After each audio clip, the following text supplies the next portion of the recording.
ఈ కాన్సెప్ట్ కొంచెం అడ్వాన్స్‌గా అయితే ఉండొచ్చు. ఎందుకంటే ఇక్కడ మనం ఒక సెల్లర్ వ్యూ నుంచి అయితే మనం మార్కెట్‌ని చూడబోతున్నాం అనమాట.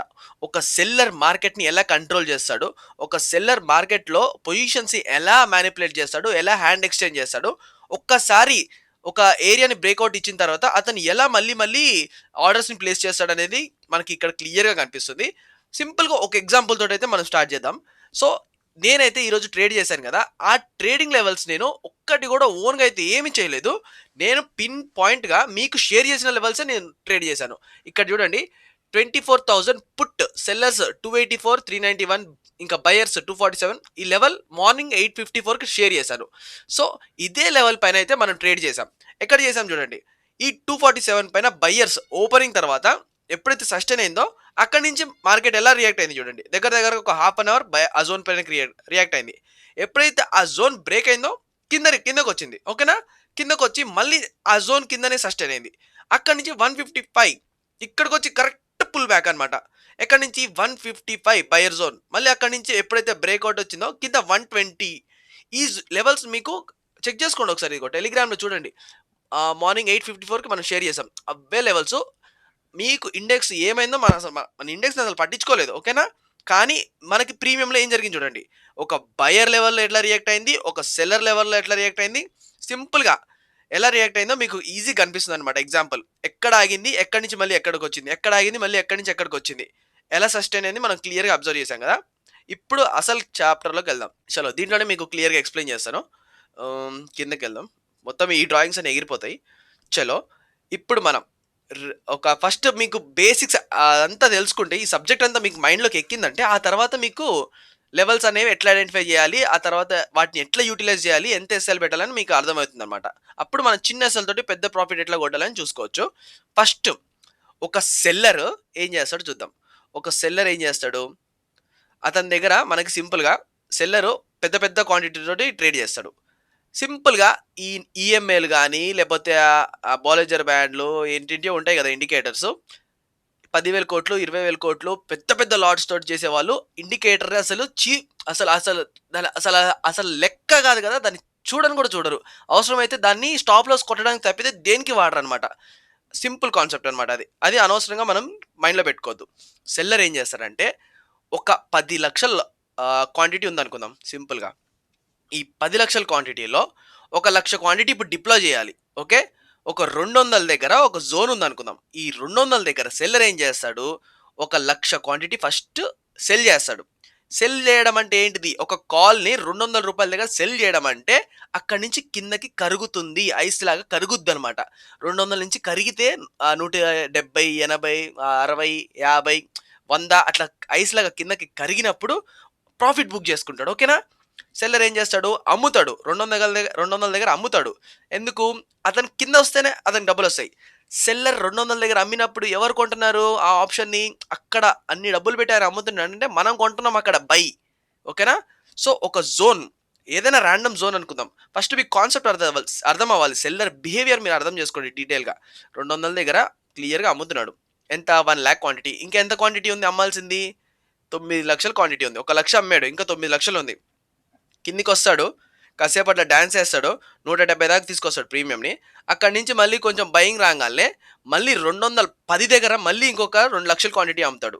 అక్కడి నుంచి కిందకి 150కి వస్తది ప్రీమియం. ఓకే. Sorry guys. 150కి వస్తది. మళ్ళీ అక్కడి నుంచి మళ్ళీ కొంచెం పైకెళ్ళిన తర్వాత 210, 205 ఈ రేంజ్‌లో ఇంకొక 3,00,000 క్వాంటిటీ అమ్ముతాడు. అక్కడి నుంచి 130కి వస్తది ప్రీమియం. ఇలా కొంచెంగా అతనికి కావాల్సిన ఆర్డర్స్ అన్నీ ఫుల్‌ఫిల్ చేసుకుంటాడు ఒక జోన్‌లో. ఒక లెవెల్ ఆఫ్ ఒక 200 ఉంది గదా! ఇలాంటి ఒక ఏరియాలో అతనికి కావాల్సిన ఆర్డర్స్ అన్నీ ఫుల్‌ఫిల్ చేసుకుంటాడు. మళ్ళీ ఇప్పుడు అతను కిందకి ఎక్కడ ఎగ్జిట్ అవ్వాలి? ఒక రూ. 100 దగ్గర ప్రాఫిట్ బుకింగ్ చేసుకుంటున్నాడు అనుకుందాం. ఈ జోన్‌లో, ఈ జోన్‌లో ఎగ్జిట్ అవుతున్నాడు అనుకుందాం రూ. 100 దగ్గర. ఓకే. ఎక్కడ? రూ. 100 దగ్గర ఎగ్జిట్ అవుతున్నాడు. సో, అప్పుడేం జేయాలి అతను? ఇక్కడ సెల్ ఆర్డర్ ప్లేస్ చేసినోడు లక్షల క్వాంటిటీ. ఇక్కడేం జేయాలి? అదే క్వాంటిటీ బుకింగ్ చేయాలి కదా మళ్ళీ. సో, ఇక్కడ బై ఆర్డర్ ప్లేస్ చేస్తాడు. సో, అక్కడ ఏమైతుంది ఆటోమేటిక్‌గా విత్ ప్రాఫిట్ బుకింగ్. ఇప్పుడు మనం ప్రీమియం పైకెళ్ళిన తర్వాత ఎగ్జిట్ కొడితే సెల్ ఆర్డర్ ప్లేస్ అయ్యిద్ది. సో, అక్కడ మనం ప్రాఫిట్ బుకింగ్ చేస్తే ఏమైతది? సింపుల్‌గా క్యాండిల్ కిందకొస్తది. సో, ఇదే కాన్సెప్ట్‌లో ఎప్పుడైతే అతను సెల్ చేసి కిందకొచ్చిన తర్వాత ప్రాఫిట్ బుక్ చేస్తాడో, ఆ జోన్‌లో మనకి పైకొస్తదనమాట క్యాండిల్. ఓకే. ఆ జోన్‌లో మనకి రివర్సల్ వస్తది. లేదా ప్రాఫిట్ బుకింగ్ వల్ల కొంచెం పైకెళ్తది క్యాండిల్. అక్కడ ఏం జరుగుతుంది మనకి ఇక్కడొక జోన్ క్రియేట్ అవుతుంది. ఇక్కడొక జోన్ క్రియేట్ అవుతుంది. దాంట్లోనే మనం సింపుల్‌గా seller entry point, seller exit point అన్నమాట. వీటిని మనం ఏం చేసుకుంటామంటే సింపుల్‌గా మనకొక క్యారెక్టర్స్ క్రియేట్ కావాలి గదా! అందుకు మనం వీటికి సింపుల్‌గా 200 దగ్గర సెల్లర్ ఉన్నాడు. బయ్యర్ ఉన్నాడు 100 దగ్గర. ఎందుకంటే ఎగ్జిట్ అయ్యాడు. ఇక్కడ జస్ట్ మనం క్యారెక్టర్‌ని క్రియేట్ చేసాం. కానీ రోల్ ప్లే మోడల్ అంతా ఆడుతుంది ఎవరు? ఒక్కరే వ్యక్తి సెల్లర్. సెల్లర్ చేస్తున్నాడు ఇదంతా. సెల్లరే ఎంటర్ అవుతున్నాడు. సెల్లరే ఎగ్జిట్ అవుతున్నాడు. అతనికి కావాల్సిన దగ్గర పొజిషన్స్ ఎక్స్‌చేంజ్ చేస్తున్నాడు. సో, మన దగ్గర అతను ఎక్స్‌చేంజ్ చేసి పొజిషన్స్ కొంచెం కొంచెంగా ట్రాన్సాక్షన్‌ని బిల్డ్ చేసుకొని మళ్ళీ 200 దగ్గరకొచ్చినప్పుడు ఇంకొక 1,00,000 అమ్ముతున్నాడు. మళ్ళీ కొద్దిసేపు ఆపుతున్నాడు. మళ్ళీ 200 దగ్గరకొచ్చినప్పుడు ఇంకో 2,00,000 అమ్ముతున్నాడు. సో, ఇలా జరగడం వల్ల మనకొక జోన్ క్రియేట్ అవుతుందనమాట. ఆ ప్రాపర్ ఏరియాలో మనకు అర్థమైపోతుంది. ఓకే. ఇక్కడ సెల్లర్ యాక్టివిటీ జరిగింది. ఇక్కడ సెల్లరు కిందకి పుష్ చేశాడు ప్రీమియంని. ఎక్కడి దాకా పుష్ చేశాడు చెక్ చేస్తాం. సో, ఎక్కడి నుంచి మళ్ళీ ప్రాఫిట్ బుకింగ్ చేసుకున్నాడు. ఓకే. రూ. 100 దగ్గర నుంచి ప్రాఫిట్ బుక్ చేసుకున్నాడు. సో, ఈ జోన్‌ని మనం బయర్స్ జోన్ లాగా ఐడెంటిఫై చేస్తాం. అక్కడ బయర్స్ అనే జోన్ యాక్చువల్‌గా లేదు. సో, నేను ఓన్‌గా ఒక క్యారెక్టర్‌ని ఫిల్ చేశాను. ఎందుకు? ఒక సెల్లర్‌కి, బయ్యర్‌కి యుద్ధం జరిగితే ఎలా ఉంటది? మీకు ఈజీగా చెప్పంగాల్నే ఇట్లా టక్కని అర్థమైపోయేటట్టనమాట. సో, ఇక్కడి నుంచి వాళ్ళు అటెంప్ట్ చేసినప్పుడు ఆబ్వియస్‌గా ఇక్కడ సెల్లర్ ఎప్పుడైతే అటెంప్ట్ చేస్తాడో ప్రాఫిట్ బుకింగ్‌లోనే మనం బయర్స్ లాగా రియాక్ట్ అవుతారనమాట. అక్కడ అతను ప్రాఫిట్ బుకింగ్ బై అవ్వడం ప్లస్ మనం కూడా బై చేయడం ఒక డబుల్ అడ్వాన్స్ అనమాట. సో, అక్కడి నుంచి మళ్ళీ ఒక 50-60 పాయింట్స్ పైకెళ్ళడం. సో, అలా అనమాట. ఇది కాన్సెప్ట్. ఇప్పుడేం జరుగుతుందంటే సింపుల్‌గా ఇక్కడ ఒక రెసిస్టెన్స్. ఇది ఒక సపోర్ట్. ఇది ఇంకొక సపోర్ట్ అనుకుందాం. మొత్తం 2 సపోర్ట్‌లున్నాయి. ఇది సపోర్ట్ లేదా బయర్ జోన్ అనుకుందాం. ఓకే. ఇది బయర్ జోన్. ఇది బయర్ జోన్. ఇది సెల్లర్ జోన్. ఇక్కడ రూ. 200 ఉంది ప్రీమియము. ఇక్కడ రూ. 100 ఉంది ప్రీమియం. ఇక్కడ రూ. 50 ఉంది ప్రీమియం. ఎప్పుడైతే సెల్లర్ ఇక్కడి నుంచి ప్రీమియంని సెల్ చేసుకుంటా వచ్చాడో ఇక్కడికొచ్చినాక చాలమ్మా నాకు 100 పాయింట్‌లొచ్చినాయి. ఇంక బుకింగ్ చేద్దాం అనుకుంటాడు. బుకింగ్ చేసిన తర్వాత కొంచెం సేపు తర్వాత ఏం చేస్తాడు? మళ్ళీ ఇంకొకసారి సెల్ చేశాడనుకో లేదా వాళ్ళ అన్న తమ్ముళ్ళుంటారు. వాళ్ళు సెల్ చేశారనుకో ఈ జోన్‌లో ఎప్పుడైతే బయింగ్ ఎఫెక్ట్ ఉంది గదా! ఇక్కడ మళ్ళీ అక్కడి నుంచి బయింగ్ వస్తది. అక్కడ అలా గాకుండా కిందకి ఎప్పుడైతే క్లోజ్ అయితదో రూ. 100 కింద ప్రీవియస్ అతనితో పాటు ఇంకొంతమంది సెల్లర్స్ ఉంటారు గదా! లేపోతే అతని పెండింగ్ లాట్స్ ఉంటాయి గదా! ఓకే. ఈ జోన్ బ్రేక్ చేసేసాం గదా! ఇక్కడ కొన్ని లాట్స్ యాడ్ చేద్దాం. ఎప్పుడైతే ఒక 5 మినిట్స్ క్యాండిల్ ఆ జోన్ కింద క్లోజ్ అవుతుందో ఫస్ట్ జోన్, సెకండ్ జోన్ ఇది. ఎప్పుడైతే ఈ బయింగ్ జోన్ కింద సెకండ్ క్యాండిల్ ఇట్లా క్లోజ్ అవుతుందో ఇంకొంచెం లాట్స్ యాడ్ చేస్తారనమాట. ఇంకొంచెం లాట్స్ యాడ్ చేస్తారు.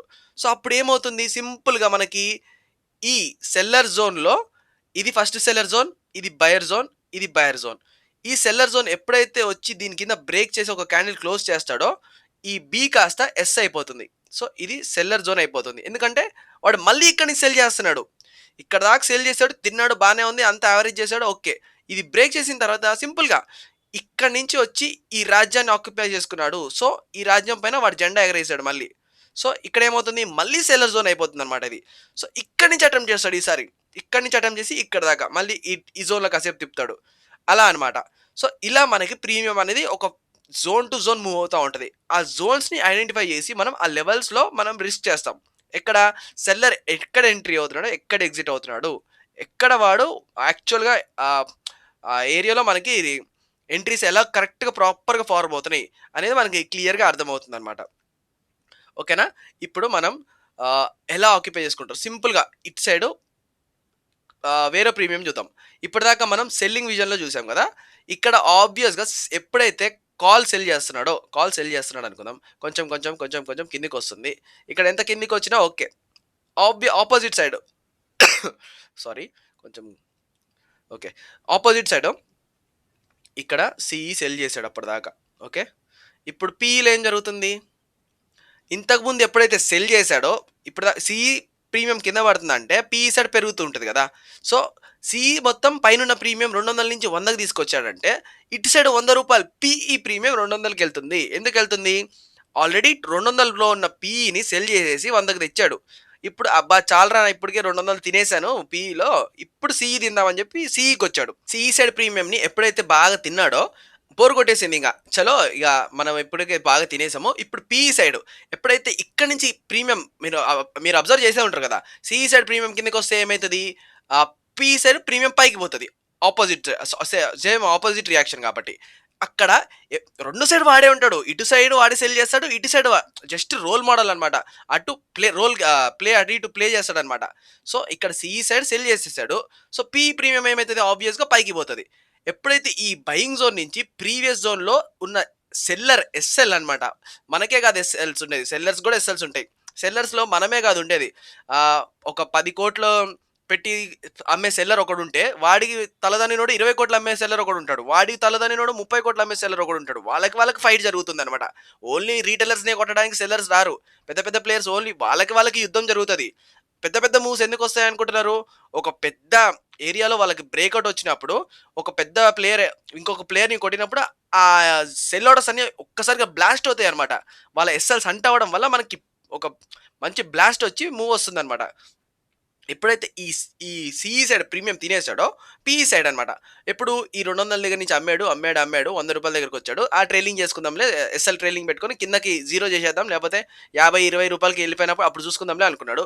కిందకొచ్చింది. కానీ మనకి ఆపోజిట్‌లో అమ్మాడు గదా! ఇంకొక సెల్లరు.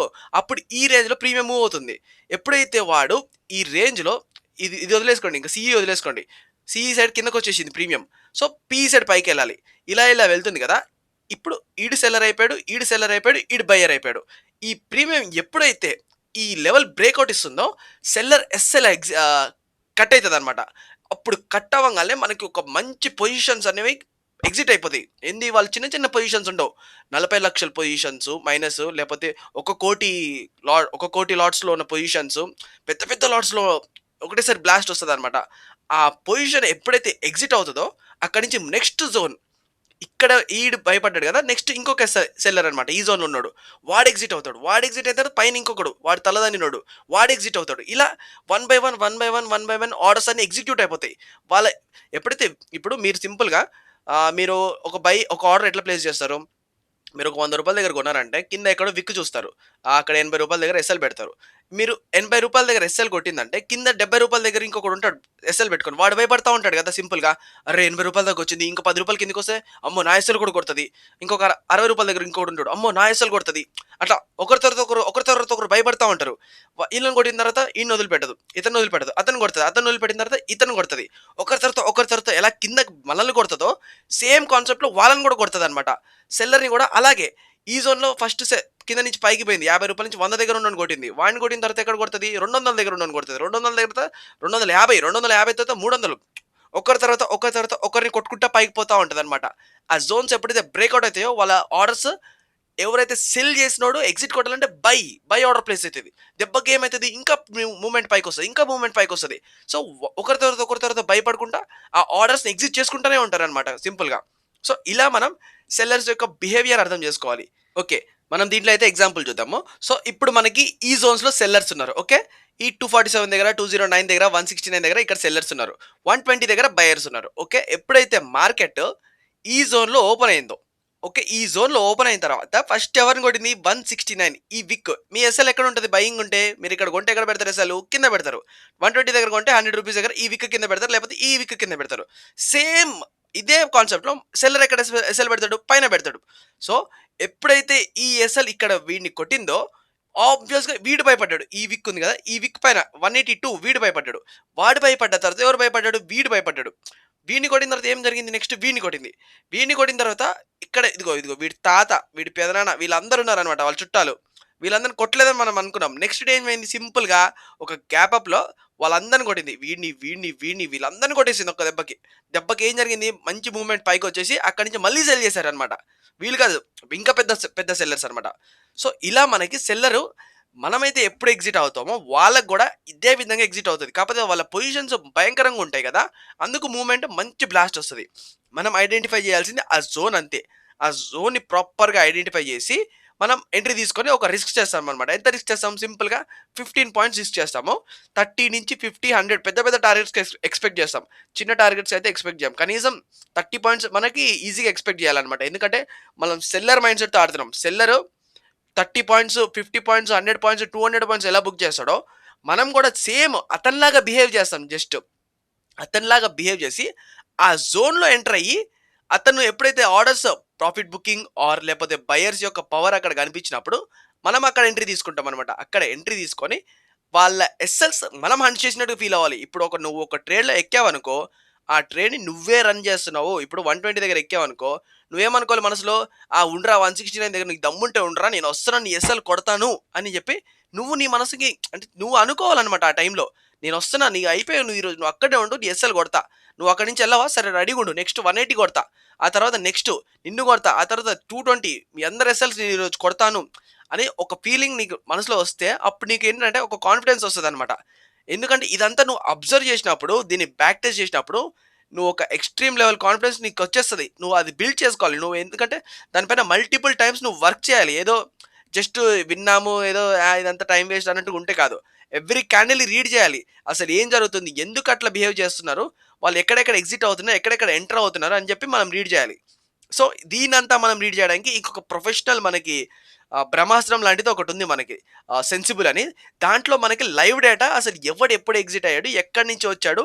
ఇదంతా ఎక్స్‌ట్రీమ్ లెవెల్ అడ్వాన్స్ కాన్సెప్ట్ అనమాట. అది ఇంకా ఎక్స్‌ప్లెయిన్ చేయాలంటే ఇంకా డీటెయిల్‌గా చాలా టైం పడుతుంది. సో, ఇప్పటి వరకైతే మీరైతే దీన్ని అర్థం చేసుకొని బ్యాక్ టెస్ట్ చేయడానికైతే ట్రై చేయండి. సో, నెక్స్ట్ ఎపిసోడ్‌లో ఇంకా క్లియర్‌గా ఎక్స్‌ప్లెయిన్ చేయడానికి ట్రై చేస్తాను. Thank you.